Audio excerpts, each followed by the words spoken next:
So, yan nga po, tawag ito yan. Meron tayong gawa na American Home na unit.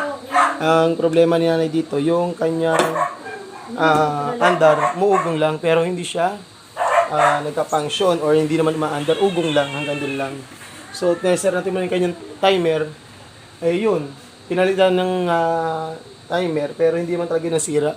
Ang talaga sira lang niya is yung kanyang capacitor. Yung capacitance nito is wala na talaga yan. Ito. Pag maugong lang under ng wash machine nyo, i-try nyo muna i-check yung capacitor kung wala kayong tester. Pero kung may tester naman kayo, check nyo yung wiring. Kasi kung ang wiring nito ay wala ng deflect, ang isang terminal, kasi tatlong terminal to, at wala siyang deflect, possible na sira niya talaga is motor. Pero kung wala kayong tester na dala, at meron man kayong capacitor na same value nung old nyo na 5UF, pwede nyo palitan. Ito naman ay 10UF. Kasi yung ginabit natin is 10UF din.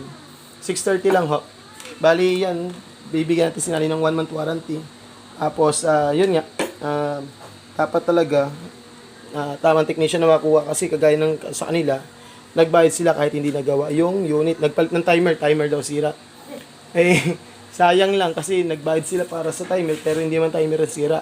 Yung sira ng unit, yun pa rin. So, ibig sabihin, yung pinalitan, hindi naman talaga totally sira ang sira. Pinalitan natin sa kanya is yung capacitor na bago. Ayan. American Home ang brand yan. American Home. O, yun. So, yun. Okay na si unit. Yan. Pwede siyang gamitin. Testingin ko nga. Yeah. Nasira niya dati, umuugong lang. Ayan. Pagsaksak natin.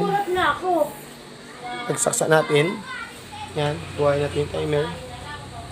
Yan. Buhayin natin yung timer niyan. Yan. Maandar na siya. Okay na. Malakas yan.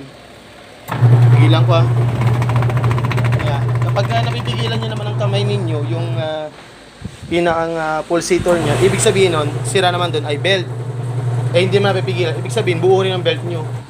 Kasi yung ibang manggagawa or yung iba nating baguhan na gumagawa, sasabihin nila yung mga sira pero hindi totoong sira. Ang sira lang talaga nito is capacitor kasi umuugong na lang yung makina niya. Pag tinanggal mo yung belt, maandar naman yan. Yun nga lang, talagang hirap at mahina ng makina dahil sa capacitor. Ayun lang guys, salamat.